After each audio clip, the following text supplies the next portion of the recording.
Hello everyone, and welcome back to History of the Ancient World. Today, we're diving deep into a power dynamic that has shaped civilizations for thousands of years, the relationship between kings and priests. Who really held the power in ancient societies? Was it the one with the crown and the army, or the one who spoke for the gods? It's a fascinating question, and the answer is rarely simple. Let's journey back to ancient Egypt, a land ruled by the divine pharaoh. The pharaoh wasn't just a king, he was considered a living god on earth. His authority was absolute, a direct link between the mortal world and the divine pantheon. He commanded armies, enacted laws, and owned all the land. But even a god-king needed help managing the spiritual life of a nation. This is where the priests came in. The priesthood, especially the high priests of powerful deities, like Amun-Ra, were the guardians of sacred knowledge. They knew the rituals, the hymns, and the calendar that kept the universe in balance. They were the interpreters of the god's will, reading omens and performing complex ceremonies to ensure a good harvest, victory in battle, and the successful journey of the pharaoh to the afterlife. This gave them immense influence. While the pharaoh held ultimate authority, he relied on the priests to legitimize his rule. The priests performed the coronation rituals that confirmed his divine status. They managed the vast temple estates, which were major economic powerhouses, controlling huge swathes of land, livestock, and treasure. This wealth gave the priesthood significant independence. At times, particularly during the New Kingdom, the high priests of Amun-Ra at Thebes grew so powerful they rivaled the pharaoh himself. They became a state within a state, with their own wealth and military forces. It was a delicate dance of power. The pharaoh needed the priest's spiritual endorsement, and the priest needed the pharaoh's protection and patronage. When this balance was upset, it could lead to immense political turmoil. Now, let's travel east to Mesopotamia, the land between the rivers Tigris and Euphrates. Here, in cities like Ur and Babylon, the relationship was a bit different. Mesopotamian kings were not typically seen as gods themselves, but rather as the chosen representatives of the city's patron deity. Their primary job was to serve the gods and maintain their favor. This meant building and maintaining magnificent temples, known as ziggurats, and ensuring the correct rituals were performed. The king was the chief priest in a sense responsible for leading important religious festivals. However, just like in Egypt, a specialized class of priests handled the day-to-day spiritual administration. They were scholars, astronomers, and diviners. They watched the stars for omens, interpreted dreams, and practiced medicine. They were the intellectuals of their society, possessing the rare skill of cuneiform writing. This knowledge was power. While the king, like Hammurabi, was the lawgiver and military commander, he consulted with priests and diviners before making any major decision. A campaign launched on an inauspicious day, as determined by the priests, could be seen as doomed from the start. The king held the scepter, but the priests held the tablets of wisdom that guided his hand. Their validation was crucial for maintaining social order and the king's legitimacy in the eyes of the people. Let's shift our focus to the ancient Israelites. Here, the dynamic presents another unique model. The story of early Israel is one of judges and prophets before the establishment of a monarchy.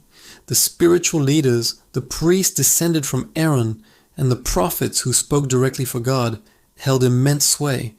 When the people demanded a king, like their neighbors, the prophet Samuel warned them against it. He saw it as a rejection of God as their true ruler. Even after the monarchy was established with King Saul and later King David, the prophets continued to act as a moral check on royal power. Think of the prophet Nathan confronting King David over his affair with Bathsheba. This was unheard of in many other cultures, a spiritual figure publicly rebuking the most powerful man in the kingdom. The king had the army and the palace, but the prophet held a higher moral authority derived directly from God. This created a constant tension. The king was meant to uphold God's law, but the priests and prophets were its ultimate interpreters and guardians. A king who strayed from the path could face divine judgment, announced by a prophet, which could undermine his entire reign. This illustrates a clear separation and often a conflict between temporal power and spiritual authority. Now let's consider the Greco-Roman world. In ancient Greece, religion was deeply embedded in civic life, but there wasn't a single powerful priestly class like in Egypt or Mesopotamia. Priests and priestesses served specific gods at specific temples, like the Oracle of Delphi. The Oracle, the Pythia, was arguably the most powerful religious figure in the Greek world. Kings, generals, and common citizens alike would make the long pilgrimage to seek her cryptic advice from the god Apollo. Her pronouncements could start wars or found colonies. However, she didn't command armies or control vast estates. Her power was purely influential. In the Roman Republic and later the Empire, religion was very much a function of the state. Political office and religious office were often intertwined. A prominent senator could also be a pontifex, a member of the Principal College of Priests.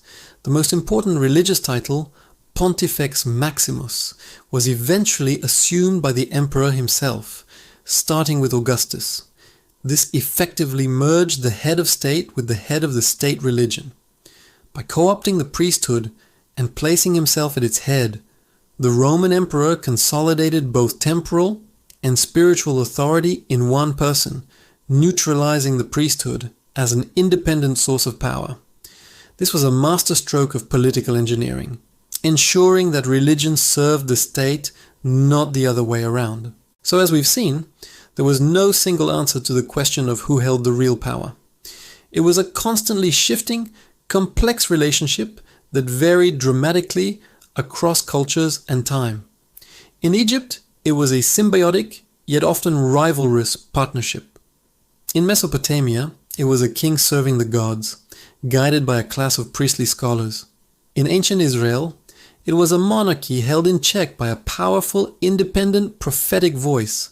And in Rome, it was the ultimate consolidation of political and religious power into the hands of one man. This age-old dance between the crown and the altar, the throne and the temple, is one of the most fundamental themes in human history. It explores our deepest questions about leadership, legitimacy, and the source of authority. Is true power found in military might and law, or in the spiritual and moral heart of a people? The ancient world shows us that both are essential, and the struggle to balance them has defined civilizations and continues to resonate in our world today. Thank you so much for joining me on this journey through ancient history. If you enjoyed this video, please give it a thumbs up, subscribe to History of the Ancient World, and hit that notification bell so you don't miss our next exploration. What topics would you like to see us cover next? Let me know in the comments below. Until next time.